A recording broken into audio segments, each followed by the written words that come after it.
City cable news కు స్వాగతం. ఇటీవల కంకిపాడు వద్ద రోడ్డు ప్రమాదంలో మృతి చెందిన వారి కుటుంబాలను ఆదుకుంటామని రాష్ట్ర మంత్రి కొల్లు రవీంద్ర హామీ ఇచ్చారు. కంకిపాడు వద్ద రోడ్డు ప్రమాదంలో మృతి చెందిన వారి కుటుంబాలను ఆదుకుంటామని రాష్ట్ర మంత్రి కొల్లు రవీంద్ర హామీ ఇచ్చారు.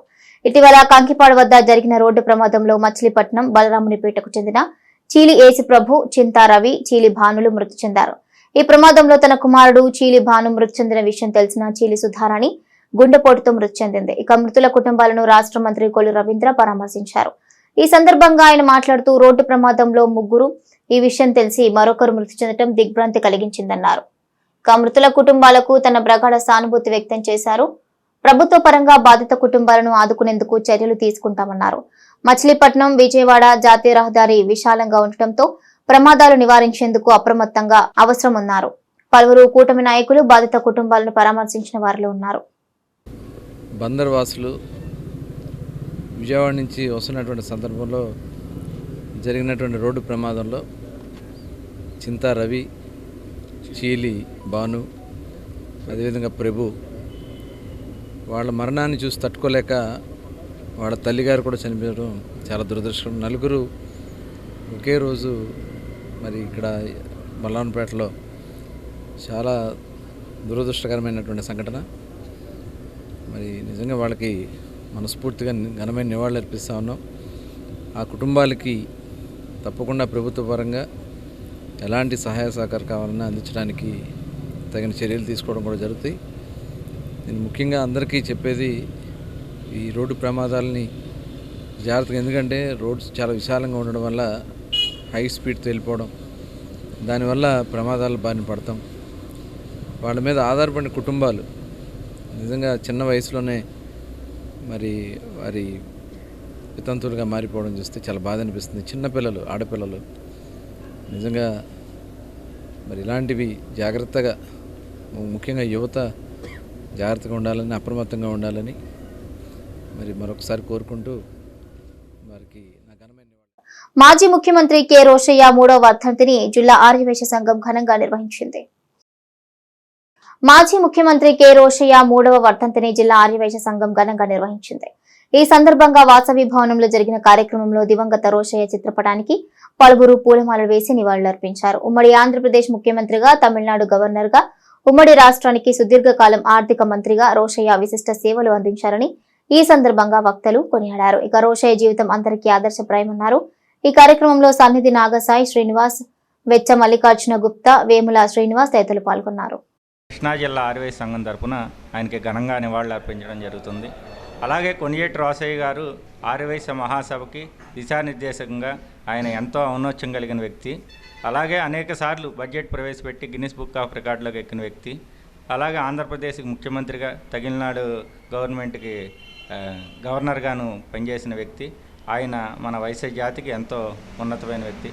ఆయన మార్గాన్ని మనం అందరం కూడా అనుగుణంగా తీసుకొని ఆయన అడుగుజాడల్లో మనం నడవాలని, అలాగే మన ఆర్యవైశ్యులందరూ యువత కూడా ఆయన్ని ఆదర్శంగా తీసుకుని నడవాలని. చేతల్లో చాణక్యం ఇవన్నీ కలబొలిపినటువంటి వ్యక్తే డాక్టర్ కొణిజేటి రోషయ్య గారు. రోషయ్య గారు గల్లీ నుంచి ఢిల్లీ స్థాయి దాకా అంచెలంచెలుగా ఎదిగినటువంటి వ్యక్తి. ఆయన అపర చాణక్యుడు. ఆయన చేయనటువంటి పదవులు లేవు, ఆయన అలంకరించినటువంటి ఏ పదవి లేదు. అన్ని పదవులు చేసినా కూడా ఆంధ్రప్రదేశ్ ప్రజలందరూ కూడా సుఖ సంతోషాల్లో ఉండాలని కోరుకునేటువంటి గొప్ప వ్యక్తి. ఆంధ్రప్రదేశ్ ఆర్యవైశ్య మహాసభకి అధ్యక్షుడిగా పనిచేసి ఈ రాష్ట్రంలో ఉన్నటువంటి ఆర్యవైశ్యులందరికీ దిశానిర్దేశం చేసినటువంటి. డాక్టరేట్ ఇచ్చినప్పుడు కూడా యూనివర్సిటీ వాళ్ళు బందర్ నుంచి కొంతమంది వెళ్ళాం. ఆ రోజు కూడా ముడివేడ గున్నయ్య శెట్టి గారు, నేను, సాయి గారు, ఇంకా మరి కొంతమంది వెళ్ళాం. ఆయన మహానుభావుడు, చిరస్మరణీయుడు. ప్రతిరోజు కూడా ఆయన గురించి మనం తలుచుకోవాల్సింది. భవిష్యత్ తరాలకు కూడా ప్రతి ధాన్యం గింజ ప్రభుత్వం కొనుగోలు చేస్తుందని, రైతులు ఆందోళన చెందవలసిన అవసరం లేదని మంత్రి నాదెండ్ల మనోహర్ హామీ ఇచ్చారు. అవనిగడ్డ నియోజకవర్గంలో పౌర సరఫరాల శాఖ మంత్రి నాదెండ్ల మనోహర్ పర్యటించారు. అవనిగడ్డ ఎమ్మెల్యే మండలి బుద్ధ ప్రసాద్ మనోహర్ కి సాదర స్వాగతం పలికారు. అనంతరం చల్లపల్లి మండలం మాజేరు, లంకపల్లి, చల్లపల్లి, మోపిదేవి ప్రాంతాల్లో రోడ్లపై ఆరబోసిన ధాన్యాన్ని పరిశీలించి రైతులతో మనోహర్ మాట్లాడారు. కోత కోసి 10 రోజులు దాటినప్పటికీ ధాన్యాన్ని మిల్లర్లు కొనుగోలు చేయడం లేదని, రైతు సేవా కేంద్రాల అధికారులు తమను పట్టించుకోవడం లేదని మనోహర్ వద్ద ఆవేదన వ్యక్తం చేశారు. ఈ సందర్భంగా మనోహర్ అధికారులపై తీవ్ర ఆగ్రహం వ్యక్తం చేశారు. సాయంత్రం చీకటి పడేలోపు రోడ్లపై ఆరబోసిన ధాన్యం మొత్తాన్ని మిల్లులకు తరలించాలని, 24 గంటలలోపు రైతుల ఖాతాల్లో డబ్బులు జమ కావాలని ఆదేశించారు. మాజేరు రైతు సేవా కేంద్రంలో ఇరువురు సిబ్బందిపై చర్యలు తీసుకోవాల్సిందిగా ఆర్డీఓకు సూచించారు. రైతులు కూడా దళారులను నమ్మకుండా ప్రభుత్వానికి ధాన్యాన్ని అమ్మాలని కోరారు.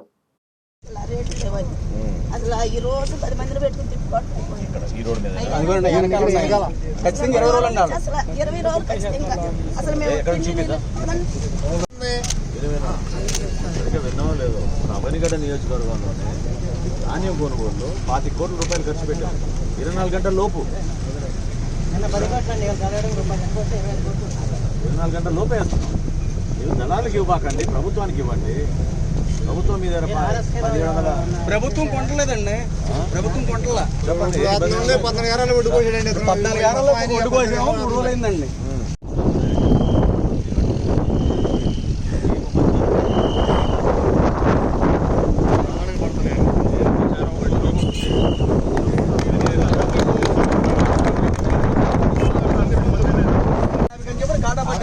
కాటా పెట్టి మళ్ళీ ఆరబెట్టమని చెప్పారు. ఇప్పుడు మళ్ళీ ఆరబోసాడు ఎదురైనా సంచులోకి ఎత్తినాడనే మళ్ళీ ఆరబోయమన్నారు.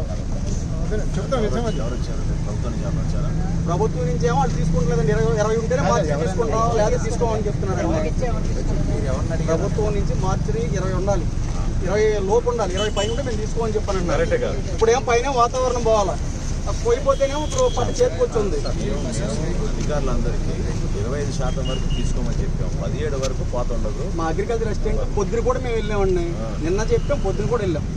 ఇక్కడ ఏ రైతు సహాయ లంకపల్లి సచివాలయం అండి. లంకపల్లి.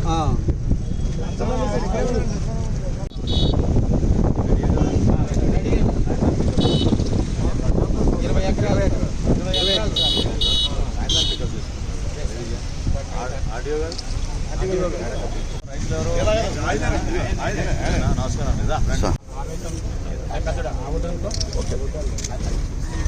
రోడ్డు మరి అవసరం లేదు మనకి. యాక్షన్ తీసుకోవాలంటే ఎంతసేపు?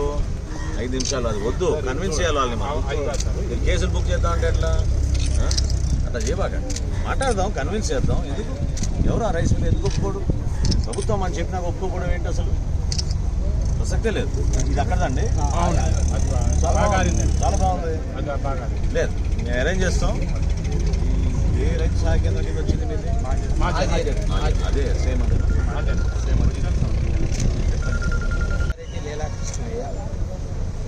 20 ఎకరాలు ఇస్తున్నారు మొత్తం. మీ అందరి కలిపి 20?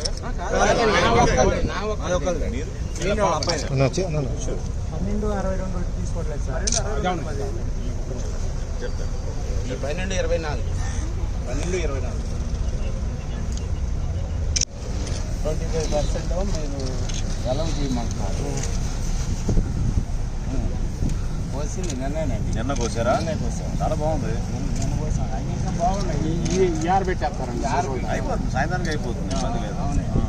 25% మీరు ఇచ్చారు గవర్నమెంట్.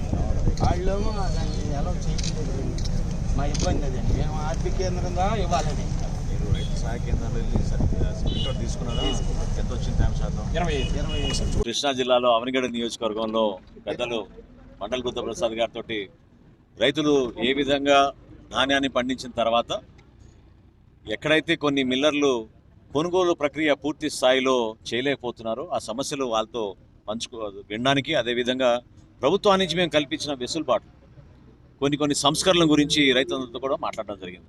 రహదారి వెంబడ ఎక్కడైతే రాసులు ఉన్నాయో వాళ్ళందరికీ కూడా మేము భరోసా ఇచ్చాం. సాయంత్రం లోపు ప్రతి బస్తా, ప్రతి గింజ కొనే బాధ్యత ప్రభుత్వం తీసుకుంటుంది.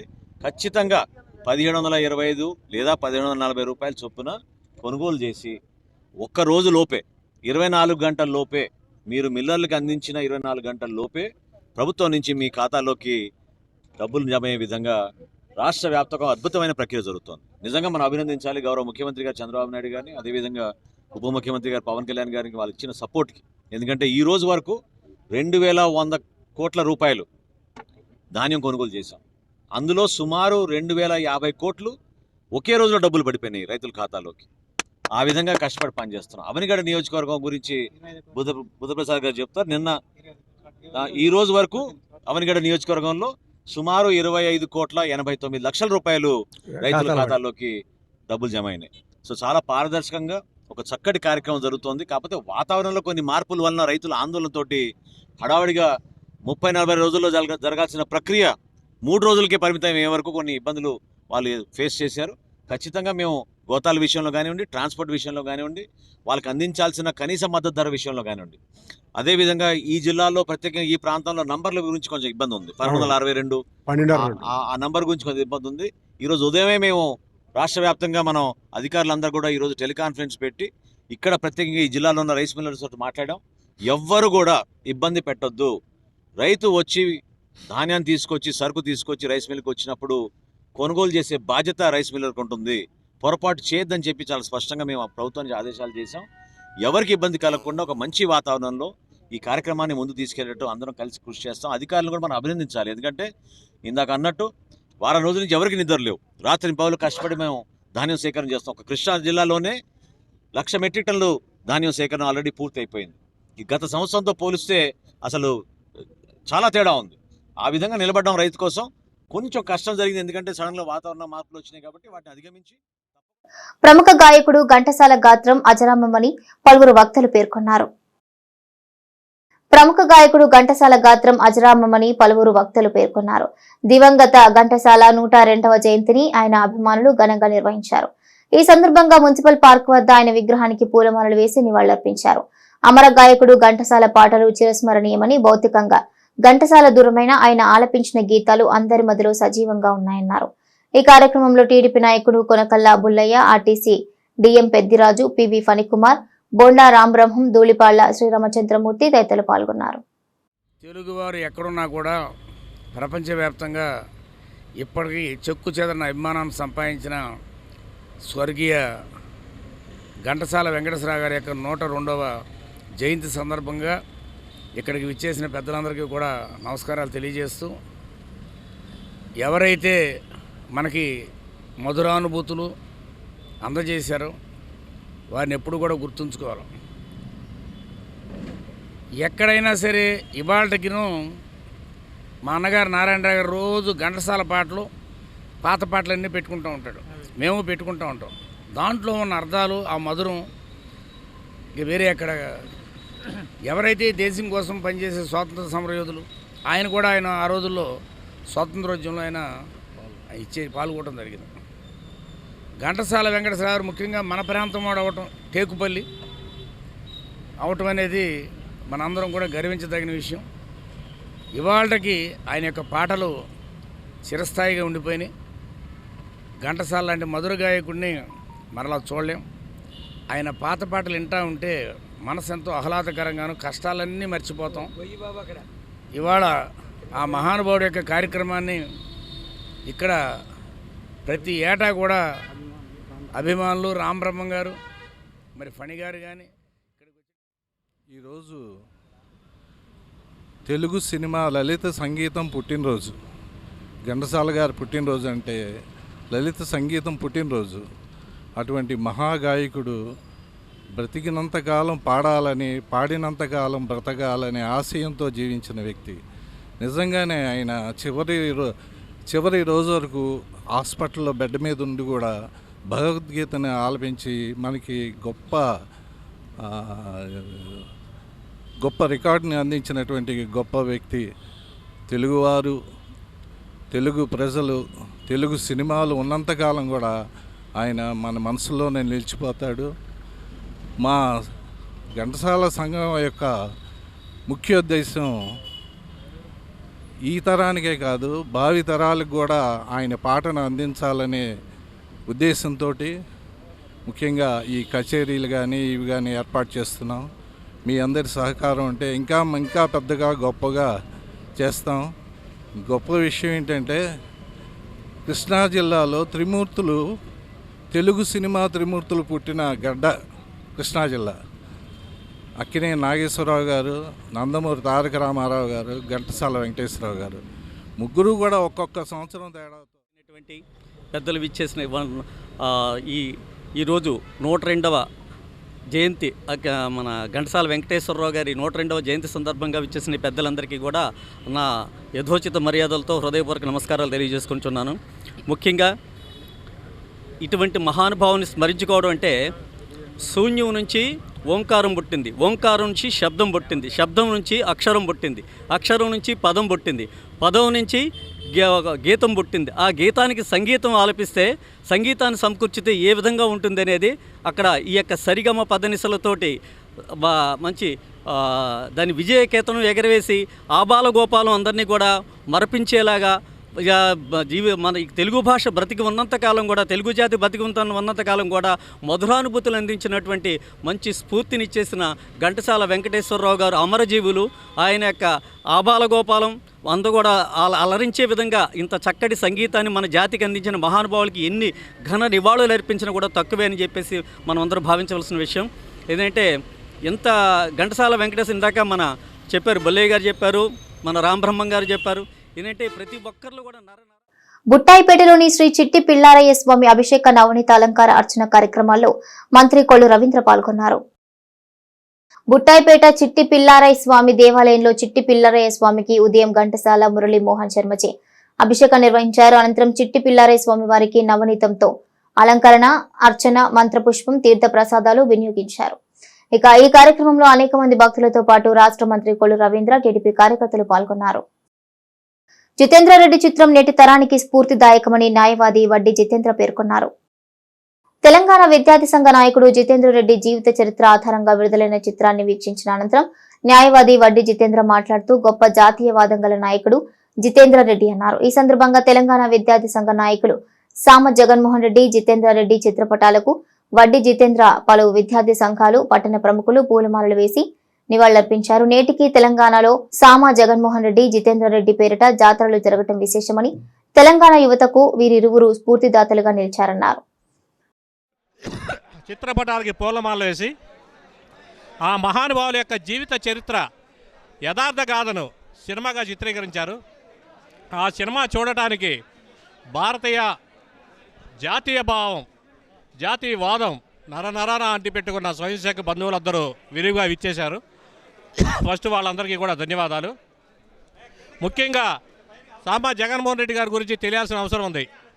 జాతీయ జెండాని ఒక యూనివర్సిటీలో విద్రోహ శక్తులు తగలబెడితే ఆయన పోలీస్ స్టేషన్లో కంప్లైంట్ ఇచ్చారు. అప్పుడు అందరూ వచ్చి ఆయన బతిమలారు, అన్నా నువ్వు కంప్లైంట్ ఇచ్చావు, మా తీవ్రవాదులు లేదా మా దళాలు నిన్ను మట్టు పెడతాయి, నువ్వు కోర్టులో సాక్ష్యం చెప్పబాక అని చెప్తే, ప్రాణాలు నాకు లెక్క కాదు, నా జాతీయ జెండా నాకు ముఖ్యమని చెప్పి ఆయన కోర్టుకు వెళ్ళి సాక్ష్యం చెప్పిన తర్వాత ఆయన కాల్చి చంపేశారు. ఈ రోజుకి కూడా అక్కడ వరంగల్లో ఒక జాతర జరుగుద్ది. సామ జగన జాతరో జాతి జెండా జాతర, సామ జగన జాతరో జాతి జెండా జాతర అని అద్భుతమైన జాతర జరుగుద్ది. అలాగే జితేందర్ రెడ్డి, రామన్న, గోపన్న, జనగామ గడ్డ మీద జనం కోసం ఒరిగినన్న రామన్న గోపన్న జాతరో వేగం పోదాం రెడ్డిలో అని, జగిత్యాల గడ్డ మీద నక్సలైట్లు తరిమి కొట్టిన జితేందర్ అన్న జాతర వేగం పోదాం రండిరో అని చెప్పి అద్భుతమైన జాతరలు జరుగుతాయి. వీరు ముఖ్యంగా తెలంగాణలో యువతని విద్రోహ శక్తుల బారి పడకుండా యువత విద్య భవిష్యత్తుని దృష్టిలో పెట్టుకునేలాగా ఉన్మాదుల చేతుల నుంచి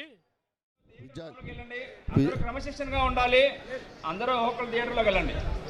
విద్యార్థి పరిషత్ ప్రాణాలు అర్పించినటువంటి సామ మోహన్ రెడ్డి కానీ, జితేందర్ రెడ్డి కానీ, పాపన్న వీరన్నగా, పాపన్న గోపన్న కానీ ఆ రోజు కాకతీయ యూనివర్సిటీలో జాతీయ జెండా కోసం ప్రాణాలు అర్పించినటువంటి ఎంతోమంది వీరులు మన వరంగల్ గడ్డ నుంచి ప్రేరణ పొందినటువంటి వ్యక్తులు.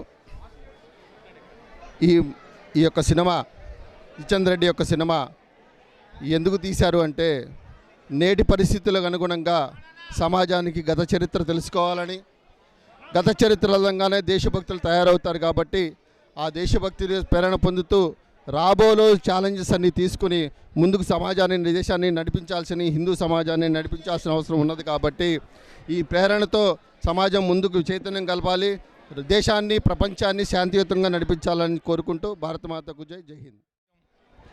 హిందూ ధర్మం పరిరక్షించుకోవలసినటువంటి అవసరంలో పడ్డాం కాబట్టి ఈ రోజున ప్రపంచవ్యాప్తంగా హిందువుల మీద జరిగేటువంటి హింసాకాండను ఒక్కసారి మనం గుర్తిస్తే ఇప్పుడైనా మనం సంఘటితంగా ఉండి హిందూ ధర్మాన్ని హిందువుల్ని పరిరక్షించుకోవాల్సిన అవసరం ఎంతైనా ఉన్నది అని ఇప్పుడైనా మనం గుర్తించాలి.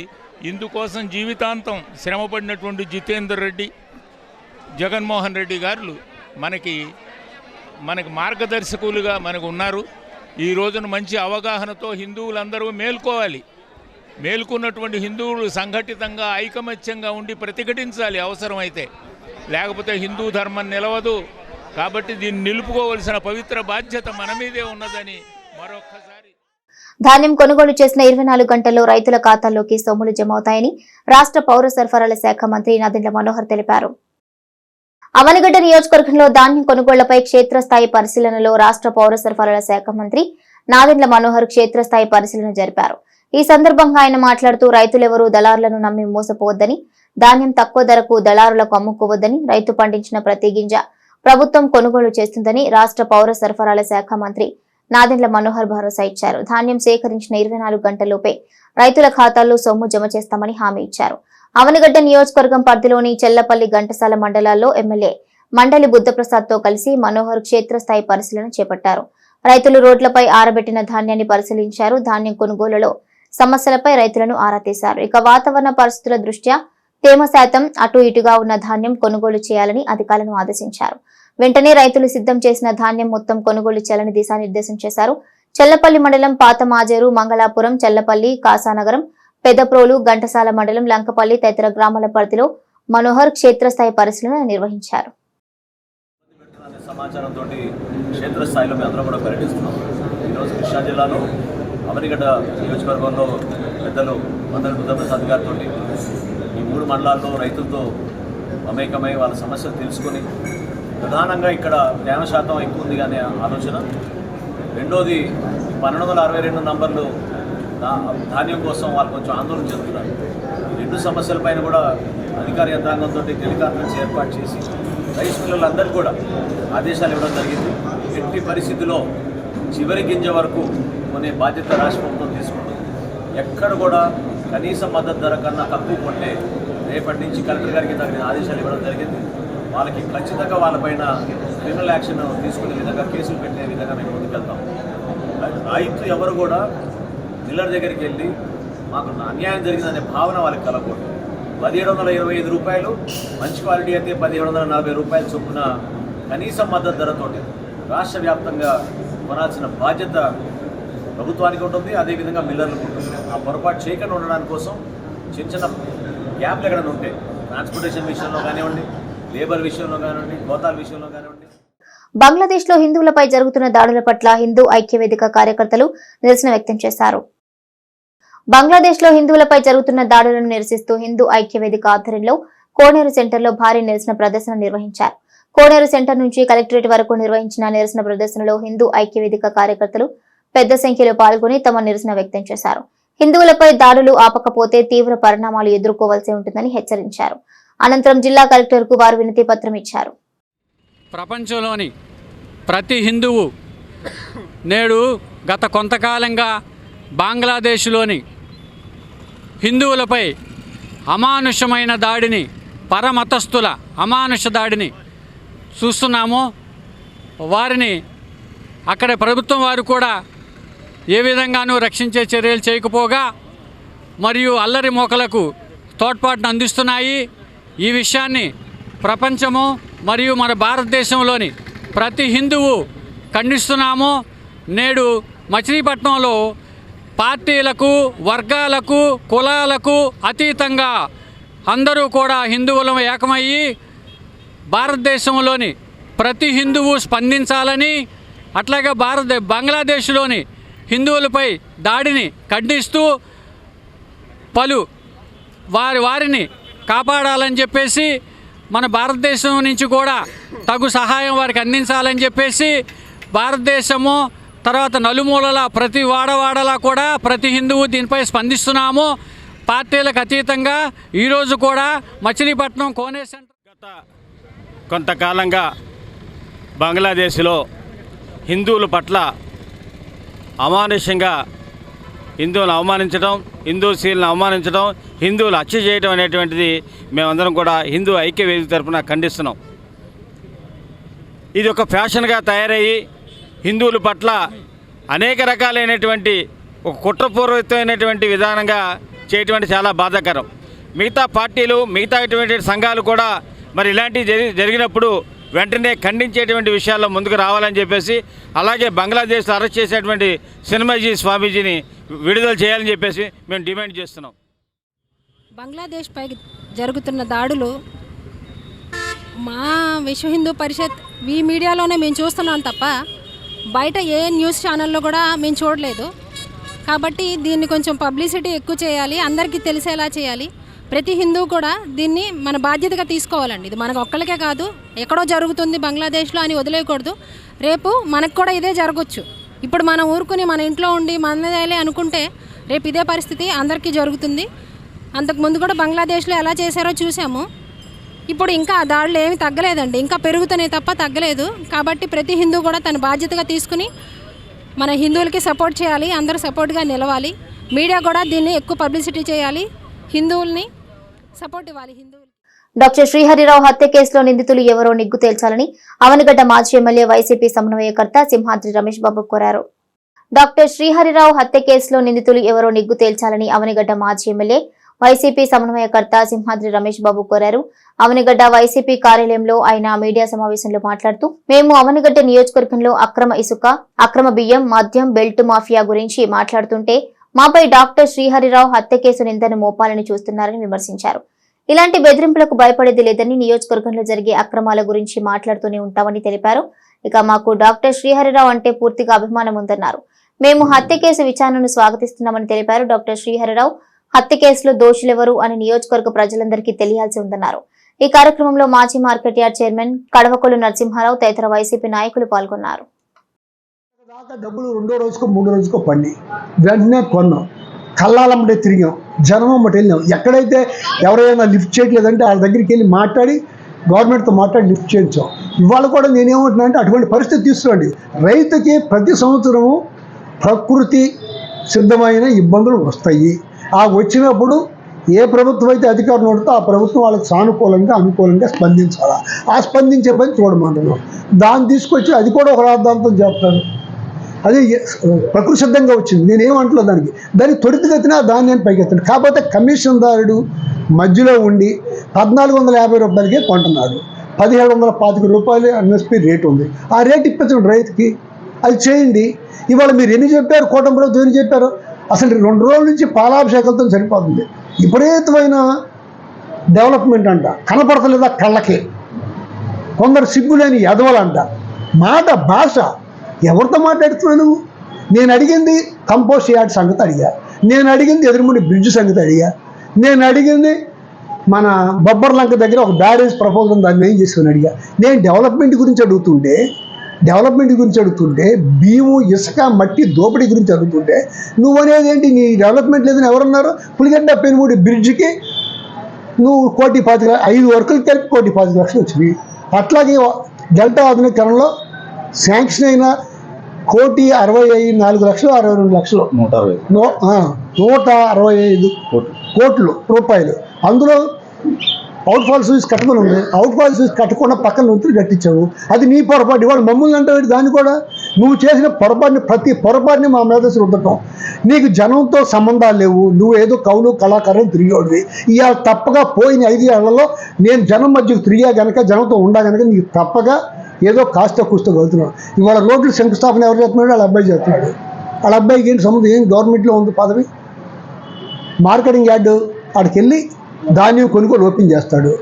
పంచాయతీ బోర్డు ప్రెసిడెంట్ ఉండగానే ఆ ఊర్లో రోడ్డు అయితే 5 రూపాయలు కత్తిరిస్తాడు. ఇవన్నీ ఏంటి? ఇవన్నీ అంటున్నాను, నా మీద కేసు పెట్టిస్తావా? ఇవన్నీ నన్ను తీసుకెళ్ళి లోపల నువ్వు లోపలేంచినా ఏమన్నా చేయించినా. 29 ఎలక్షన్ దాకా దేకించుకోకుండా, రాజకీయ స్వార్థాలకి వాడుకోకుండా దాన్ని త్వరితగతిన తేల్చండి అని మేము అడగడం జరిగింది. దానికి అడగటానికి కారణాలు 2 ఉన్నాయి. ముఖ్యంగా ఆయన మాకు స్నేహితుడు, ఫ్యామిలీ డాక్టర్. ఏ విధమైన కక్షా కార్పణ్యాలు ఆయనతో ఉండకూడని అవసరం ఉంది, ఉండే మనిషి కూడా కాదు ఆయన. మేము కూడా ఎప్పుడు రమేష్ గారు ఈరోజు మా నియోజకవర్గం చూసినట్టయితే స్వర్లగొందిలో ఒకసారి ఇట్లాగే ఫిషర్మెన్ కమ్యూనిటీ మొత్తం గొడవలకి మొదలుపెట్టబోయే పరిస్థితుల్లో రమేష్ గారికి, అప్పుడు చూటే గారికి అందరికీ చెప్పడం మూలంగా దాంట్లో నేను కూడా పాల్గొన్నాను. నెల రోజులు తిరిగి ఊరినంతా రాజీ చేసి ఆ బాంబులు వాళ్ళు తెచ్చుకున్న ఆయుధాలు సముద్రంలో పారేయడం కూడా జరిగింది. ఎప్పుడో 10 ఏళ్ళు అవుతుంది సుమారుగా. దానికంటే ముందు ఏనుగాపాలపురంలో 5 మర్డర్లు జరిగినాయి ఒకే రోజు.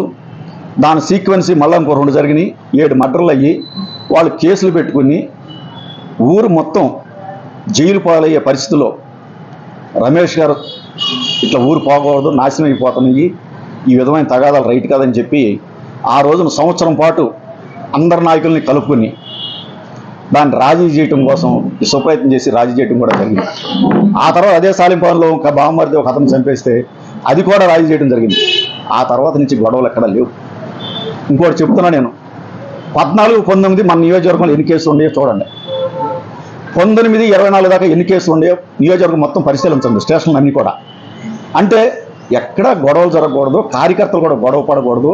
నిరంతరం ఎక్కడైనా అపోజిషన్ పార్టీ వాళ్ళకి కానీ కార్యకర్తలకు కానీ గొడవలు జరుగుతున్నాయి అనుకుంటే ముందే మా కార్యకర్తల్ని, వైఎస్ఆర్ పార్టీ కార్యకర్తలందరినీ కూడా రమేష్ గారు పిలిచి మీరు ఇది దాడులకు వెళ్ళొద్దు, ఇది రైట్ కాదు, గొడవ పడబాకండి, సర్దుకోండి, నిరంతరం మీటింగ్లో కూడా చెప్పడం జరిగేది.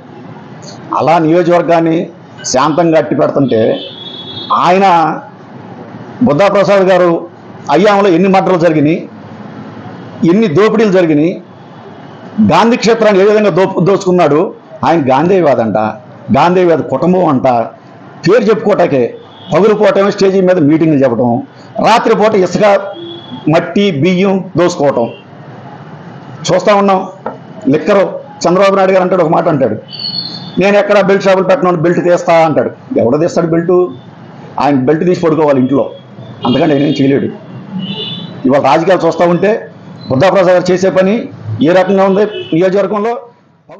సిటీ కేబుల్ న్యూస్ సమాప్తం. నమస్కారం.